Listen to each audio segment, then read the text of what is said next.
3.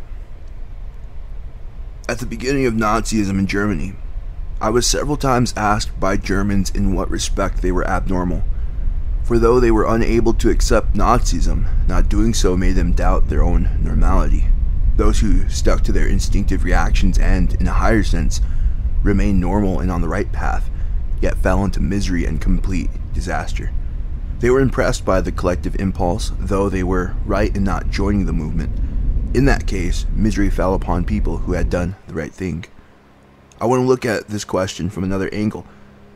Many fairy tales start with the motif of a king or a merchant who crosses the sea in his ship or goes through a wood and gets stopped by an evil spirit, or perhaps a black dog, or even the devil himself, who will let him go if he will give the devil whatever he meets first on his return home. The king agrees, thinking it will probably be his dog, but a child, born in his absence, runs towards him and he realizes that he has sold his child to the devil. Generally, this child turns out to be a hero or a heroine who has the task of freeing him or herself from the devil by the performance of heroic deeds. Because the king or merchant is stopped by the devil, we can say that the collective conscious attitude has become stuck. In such a case, renewal can only come by discussion with the other principle, the devil or the principle of evil, whatever was hitherto excluded. Naturally, the devilish hindering principle wants to be guaranteed that, in the future, life will be contained in his lines. In an individual neuroses, that would be when one is stuck and cannot go on. One has to A. enter into discussion with the unconscious, and B. to promise that life in the future will be conducted on new lines. Naturally, the devil's conditions are too extreme and one-sided, so the child's task will be to liberate itself and get beyond the opposites. Jung tells the story of a very correct businessman, a gentleman, educated as a Christian, who behaved very decently with his wife and children at home, who neither smoked nor drank too much nor ran after women. When the man was about 50 or so, however, he developed the classical neuroses of such people, bad dreams and the usual manager's disease. In the middle of a sleepless night at about 3 a.m., he woke his wife by shouting, "Now I have it, I am the crook and a bum, okay?" Being a man and a real man, who had wholehearted reactions, he went over to the opposite side from that moment, spent all his money, and lived a desolate life from then until his death. It was a complete anatiodromia. It needed a certain amount of courage, but was no joke for the family and the children, who had to go into analysis. But the man had gotten stuck, as the king was stuck.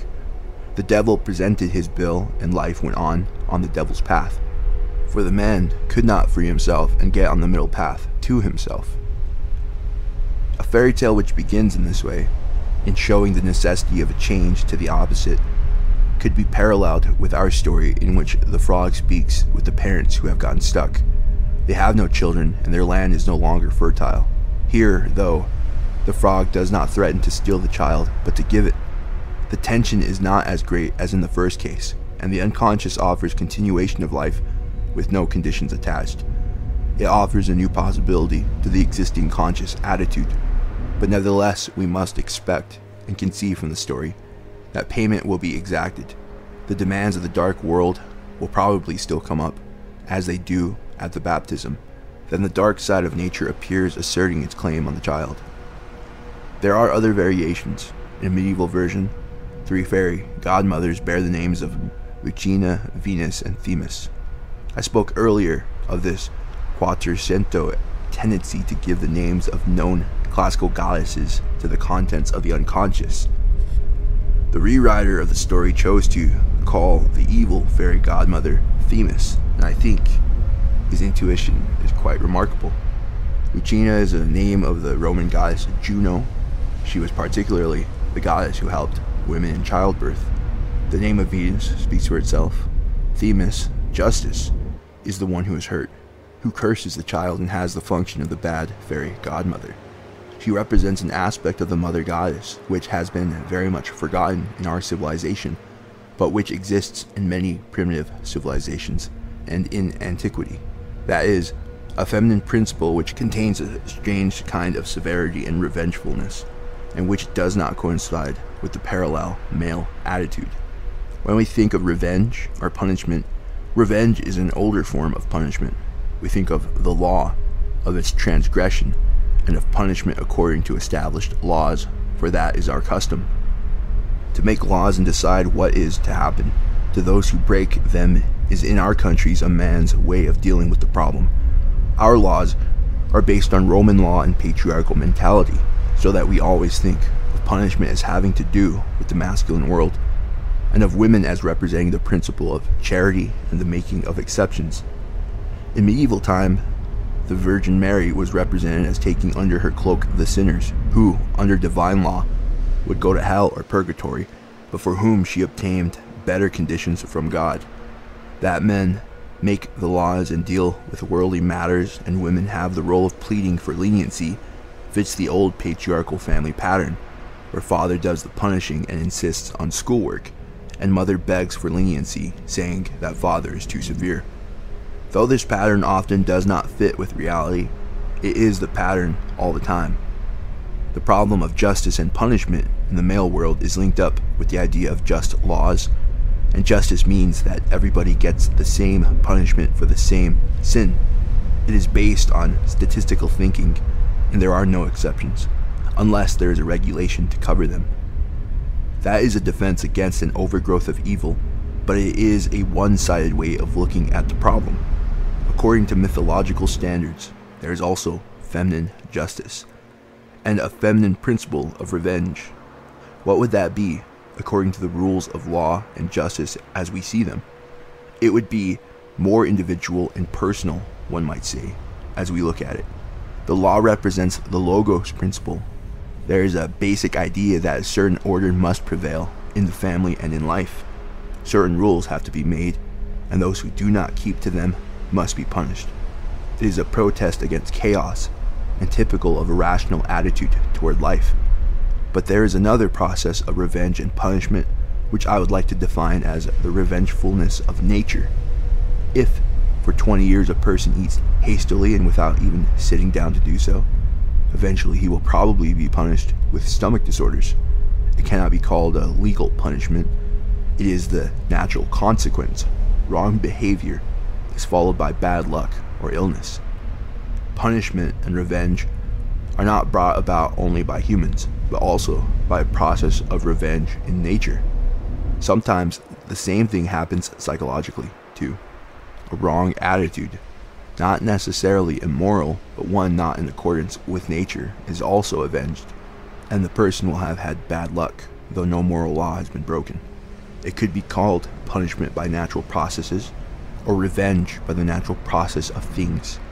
In most primitive mythologies, there is an aspect of the feminine goddess of nature known as Nemesis, revenge, fate, and Themis, justice. The principle of justice in the Jewish Kabbalah belongs also to the left, that is, to the feminine side of the Sephiroth tree. So justice is a feminine quality according to Jewish symbolism, which seems very strange. Nature is sometimes harsh, severe, and cruelly revengeful. There is neither judgment nor rule, but the revenge of the dark aspect of the feminine nature goddess. The Quattrocento Italian writer who gives the dark mother the name of Themis, justice, illustrates how nature rectifies masculine law in a complementary, natural way. Women tend not to think so much along the lines of justice and law, but react against what they do not like with nastiness, more like nature, as it were. These are dangerous statements to make because every woman in the Animus will justify what she does by referring to my book. In the Anima there is also a certain nastiness, for the Anima is primitive woman.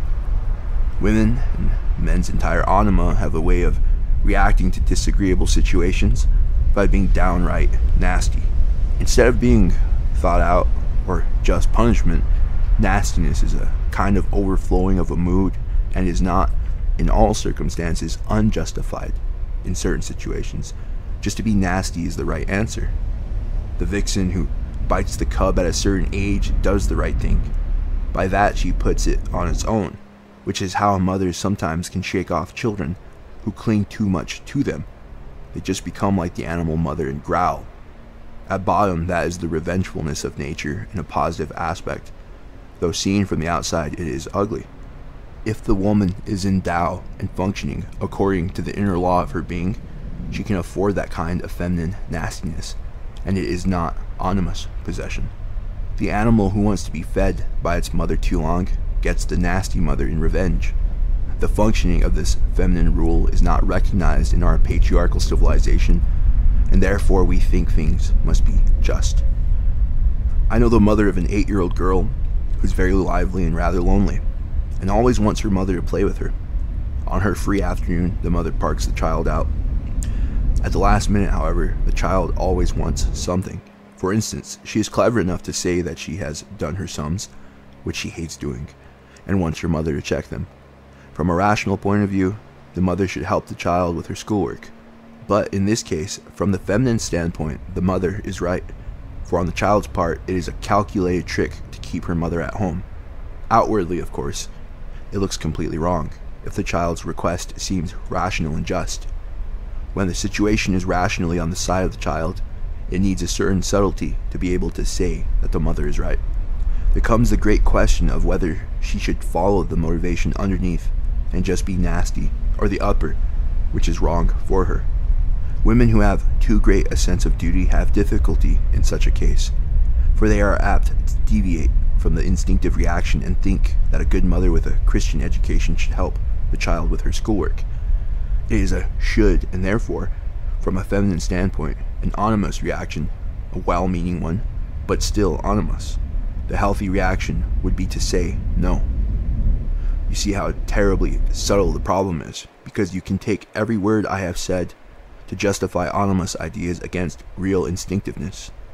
One needs to be very downright and honest to know what the unconscious says. But such themis revengefulness in nature brings us to a very serious situation, one of the greatest present-day problems of our world, namely, that created by the great improvement in medicine due to the rational and technical development of the white man's civilization. This is basically due to the domination of the white races. Pretty soon the world will be hopelessly overpopulated. In a couple of 100 years, the situation will be absolutely hopeless. But the United Nations and the other organizations continue to improve hygienic conditions in India and other eastern countries, and to help overpopulate the earth. Possibly nature will invent a new virus, and the virus is capable of fantastic mutations, or bring about such a state of irritation that Russia, or the United States, or some other country will use the atom bomb, because somehow humanity has to be reduced. All the well-meaning, charitable enterprises in the world are built upon an elementary idea that does not take the dark side of Mother Nature into consideration. They are based on Christian ideas, but if one ignores a goddess, she manifests herself again. At one time, nature and her dark side were in harmony, but from the 12th and 13th centuries onward, as can be seen for instance in mythology, in poetry, and in religious movements, natural compensation was no longer on the lines of the one-sided light attitude. From that time onward, there was a wrong persistence in an attitude that had hitherto been right. There was no realization that further evolution was necessary, that an alteration was required, and an awareness of the dark side. Instead, there was a stiffening on a general scale throughout Europe. What had been right developed into a neurotic attitude, and defense mechanisms were set up against the unconscious compensation. Supposing a child, a girl, grows up in unfeeling and cold surroundings at home. In consequence, she develops great independence and her animus gets activated, which is quite right and the only solution in accordance with nature at the time. But the parental situation fades and the child leaves home. If she persists in her independence and is unapproachable on the eros side, she might develop a neurosis. The stiff animus attitude, which was a defense method and in accordance with nature at one time, has to be softened. Persistence in an out-of-date attitude creates an impossible situation. It is a tragic fact that the structure of man is such that perseverance is necessary to maintain the principle of consciousness, but it is just this persistence which brings about dissociation. The only issue here would be the Jungian attitude, to know of these difficulties and try to develop a greater flexibility and a more open attitude within one's conscious attitude, to follow one's instinct only until one has a clear message to the contrary from the unconscious, which may indicate that one should move over a little to the other side. Here, the difficulty is that this flexible attitude may be confused with infantile unsteadiness. There is a kind of infantile incapacity for sticking to things. The person changes and wobbles, which denotes a weak ego consciousness, an either and or attitude incapable of steering a steady course. To people who act this way, the wisdom of Jungian psychology, that is, of balancing between the opposites, is sheer poison, for it is used to justify a lack of backbone and a weak consciousness. It becomes an attempt to justify the infantile unsteadiness by quoting Jung and the principle of opposites. In the second millennium of Christianity in Europe, the collective conscious attitude has been too stiff and inflexible in its devaluation of the feminine goddess, especially its dark nature side. This is why our century has been characterized by a protest of women against this fact. Sleeping Beauty has woken up. To return to our story, the angry fairy godmother curses the child, saying that she will die on her 15th birthday, but another godmother softens the curse into one that she should sleep for 100 years. Sleep and death were two gods who in antiquity were looked upon as divine brothers, Hypnos and Thanatos. The ancients saw sleep as a kind of death, and therefore, in this story, they have to be taken relatively. If I dream that such and such a person dies, it means that the complex represented by that person is completely repressed. So repressed that I have no further hunches about it. It has died. It has ceased to participate in my psychological life, and so is represented as a dead person. That is why in a psychosis there is so much symbolism of ghosts and cemeteries and corpses coming out of graves. They are autonomous complexes which have no connection with the ego. About the grandmother's curse, therefore, one could say that the dark side, the evil side of nature, threatens to cut off this girl from all surrounding life. That will happen at her 15th birthday, at the age of puberty. Puberty is an age when neurotic attitudes often break out. It then looks as if a part of femininity was allowed to develop as far as the juvenile plane and not beyond. The feminine element, which does not quite fit in a civilization, is allowed to live through childhood, but not when it gets to the age of being taken seriously in the adult world. In the Basel Faustnacht, a god of sexual liberty rules, a god with whom the Christian civilization does not know how to deal, though other civilizations also have some trouble with. The Christian civilization has rules governing moral behavior, and at certain festivals, like Carnival, these rules are relaxed, but this must not be taken seriously. It is only childish fun. That is, we let such things live as child's play, but as adults do not take them seriously. We say that is for the child, or for Carnival, or that one was just having fun. We allow it in the harmless disguise of having fun, but when we should take things seriously, we repress them again. One of the best historical examples is the Romantic way of playing with the feminine principle. The Romantic poets, especially among the Germans, rediscovered the anima problem and gave the most wonderful descriptions of the anima, as for instance in Der Goldene Topf by E.T.A. Hoffmann, whose interpretation by Anelia Jaffe has unfortunately not yet been translated into English. Hoffmann wrote a story that really got to the core of the anima problem and brought up its deepest problems. But in Romanticism, generally things get so dramatic that some poets snapped and others became converted to Catholicism. The majority, however, used a trick known in the history of literature as romantic irony, which meant that at the end of a marvelous story, suddenly someone says, "And it was all a nice dream." Many modern artists will laugh off what they have written. They write or fantasize also about the most serious problems, but themselves say that it is all art or play, so that it is quite impossible to take the fantasy seriously and apply it to oneself. Development to the age of 15 is permitted, and then the lid is put on. The Romantic poets probably thought it would break them if they took it too seriously, so they said it was fantasy or art. That would mean that the content was repressed again, for things were getting too serious. In the Renaissance, the whole problem of antique paganism came up again, and people said they preferred Venus to the Virgin Mary, but it remained an artistic play, and for that reason was not persecuted by the church. It had gotten stuck at a certain moment, and the contents were never really admitted and taken into serious consideration. The good fairy godmother turns death into sleep for 100 years, which makes a long period of sleep and repression. This happens in reality. An individual's problems do sometimes disappear, but often one has the awkward feeling that they are somnolent rather than solved. Generally, the conscious attitude is such that the problems cannot come up for some reason, and therefore fall asleep, although one feels they will recur. The king has everything removed from the court which might consummate the curse. He removes every spindle from the court, but typically, the one forgotten gets the girl. Obviously, the old woman whom she finds in the tower is the forgotten godmother who had not been invited. She had been living for over 50 years in a remote tower, but this time she seems to be an ordinary old woman who is so old and had lived in such a retired way that she had been forgotten, and now the curse fulfills itself. For the time being, we can say that she is the dark side of the feminine principle forgotten in our civilization, and also the dark, imperfect side of Mother Nature. We should go into the problem of the spindle, which is a symbol of femininity.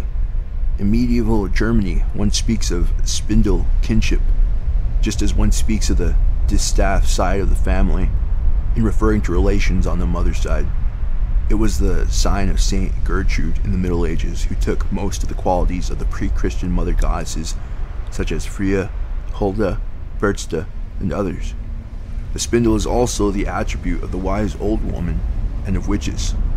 The sewing of the flax and spinning and weaving are the essence of feminine life with its fertility and sexual implications. Flax was also regarded as having to do with feminine activities.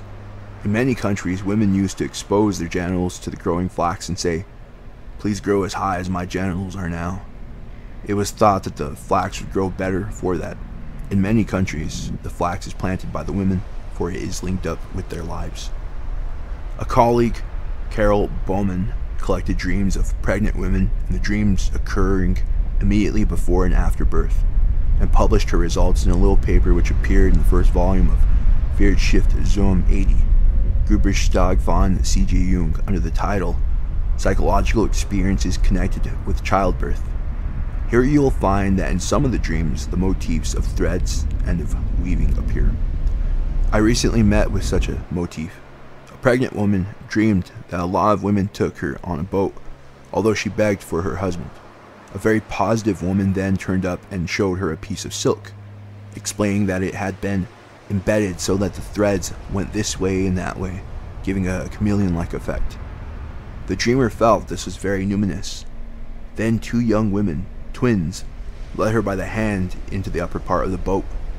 Owing to a negative mother complex, this woman had some difficulty with having a child, and thus the whole unconscious centers on the maternal instinct and on giving her a positive instinctive pattern by which to meet the birth. This pattern is symbolized by the chameleon cloth and the many threads in it. I must confess I do not know what this refers to in plain words. I think one can only say that the mystery of giving birth is basically associated with the idea of spinning, weaving, and other complicated feminine activities and bringing together natural elements in a certain order. The biological analogy which imposes itself upon mind is that every child is the coming together into definite patterns of the Mendelian inherited units. We know that every human being is a complex factor.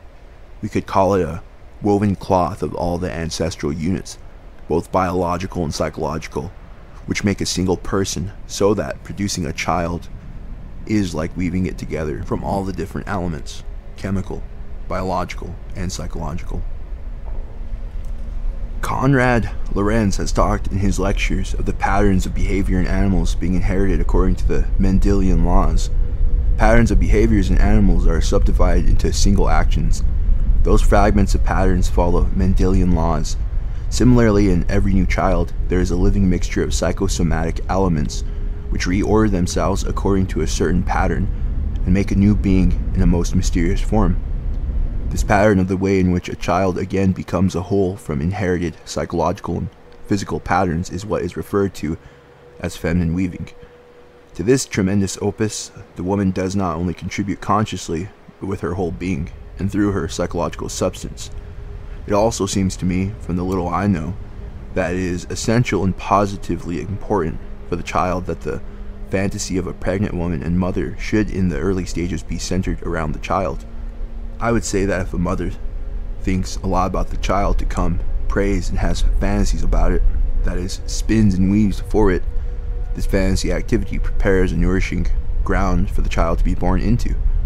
The mother's attention does naturally circle around the mystery of the child to come, wondering about it, and this affects both her feeling and the psychological and physical health of the child.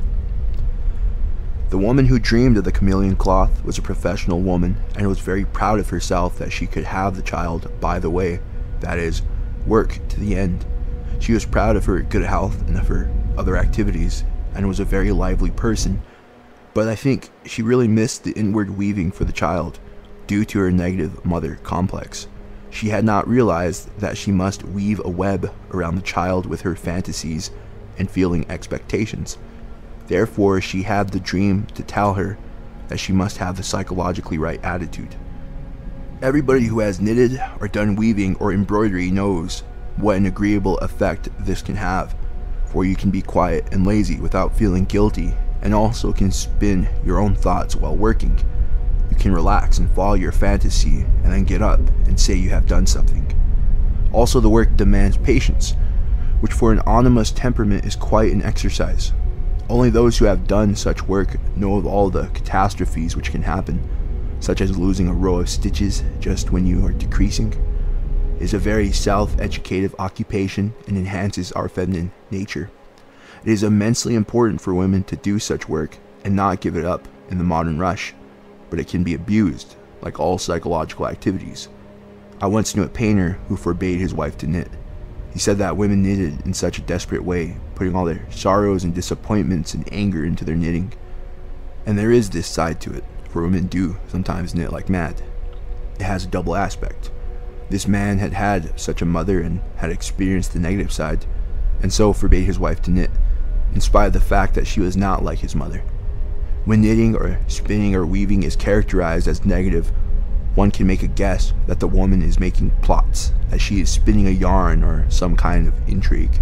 Wishful thinking is being spun into the evil web of the witch.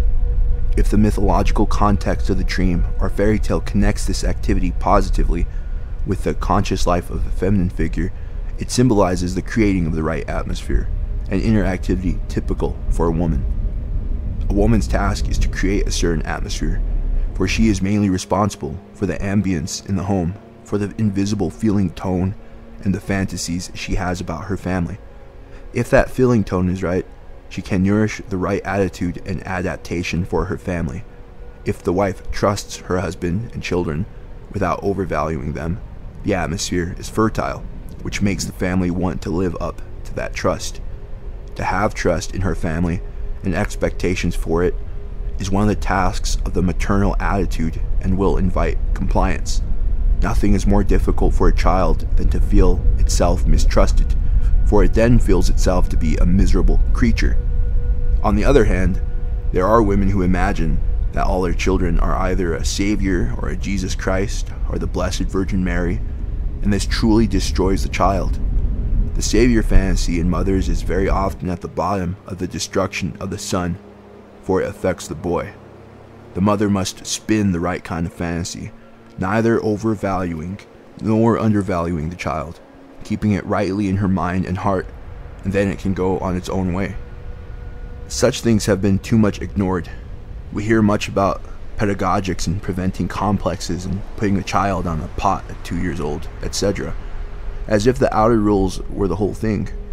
We tend not to see the fantasy and feeling life of the mother is what must be attended to, not just the carrot juice in the bottles. Women generally do know this and realize that if the child is upset, it is because the mother is disturbed. It is being discovered that while a child is still in the womb, something may happen to prevent its normal development. Secret fantasies of the mother have much to do with the creation of a life situation. Naturally, this refers also to the anima of the father, whose neglected eros can also destroy the child, so that the father, one step removed, is confronted with the same problem. In the culture of India, there are strong matriarchal tendencies. There, the child is regarded as a reborn soul, and the threads, the chameleon cloth, are the karma of the generations. You might say that we, in the West, think of ourselves more as single units, but we also speak figuratively of a chain of generations, or a thread going through a family. In India, where they believe in reincarnation, they would say that they were all a part of a great web of the Godhead. As threads return to the same position again and again, the eternal thread appearing and disappearing. Human beings go and return, and always a thread goes through. They claim that they can count the links in the chain of their incarnations. Whether that theory has been built upon observation, or whether it is an explanation, remains a question, but it is how they interpret the same fact, the recurring patterns. The way in which the father's unconscious fantasies affect especially the daughters is well known.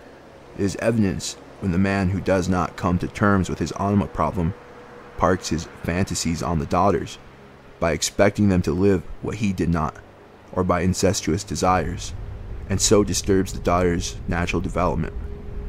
Because of his mother complex, a certain man married very late, and then made his wife into his mother. When about 50 years old, he became very restless and had numerous sexual fantasies about women. Although, being a perfect gentleman, he did not make them conscious. He had a recurring nightmare, in which he saw his daughter standing by a lamppost in the street, waiting like a prostitute for men. His whole eros problem was projected onto his daughters. One ran off and led a wild life and became ill and died. A second daughter, for a while, did the same thing, and a third became very prudish. All had an unsolved love problem. It clearly referred back to the spinning and weaving of the father's anima, which had never been shown up. He had left it to the next generation, and the daughters inherited it. Within the weaving activity, which is essentially feminine, the spindle is a phallic thing. It is what penetrates, goes back and forth, and around it everything revolves. In Plato's Timaeus, the cosmos is said to revolve like a spindle, around an axis in the womb of the goddess Nemesis. In our story, the spindle acts like the sleeping thorn or needle, with which witches and magicians used to prick people, so that they passed out. In many folklore tales, there occurs the motif of putting the sleeping spindles, which the magicians have, into the head or eye or behind the ear or even into the finger, and making the person fall asleep or pass out at once. A pointed thing is a stinging remark. Such a remark expresses the habitual aggressiveness of women and of the anima. Women do not habitually bang doors or swear, but make some subtle, gentle, pointed remarks, the soft-voiced, wounding witch remark that hits right on the other person's tender spot. Generally, one speaks of the natural mind of women in a positive sense. The mind of woman, being closer to nature, has the advantage of being able to see things realistically. My own great-grandmother, every time her children went off into adolescent romanticism, is supposed to have said, "Children, go and make your beds, let's bring them back into reality." Or there is the famous story by Anatole France about a saint who went on a boat to the Northern Isles and saw, as he thought, a crowd of people who had come to meet him, all dressed up in their best clothes. He had no spectacles on and gave them a collective baptism. But unfortunately, they were pigeons. When they died, heaven was confronted with a problem.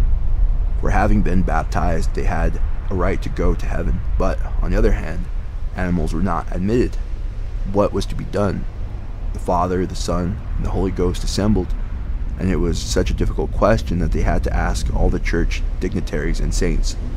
There was a tremendous theoretical discussion as to whether baptism could confer an immortal soul onto a pigeon. They tried to solve the problem cleanly and exactly, but as no decision was reached, they called in St. Catherine, who considered it for a short time and then said, "Oh well, give them a soul, but a little one. It was no problem for a human being. They should have a small soul." She was good-natured and practical about it. The negative aspect of the natural mind, on the other hand, can get at people's complexes in a destructive way. It is a misuse of the natural mind very common among women, and it is what happens here.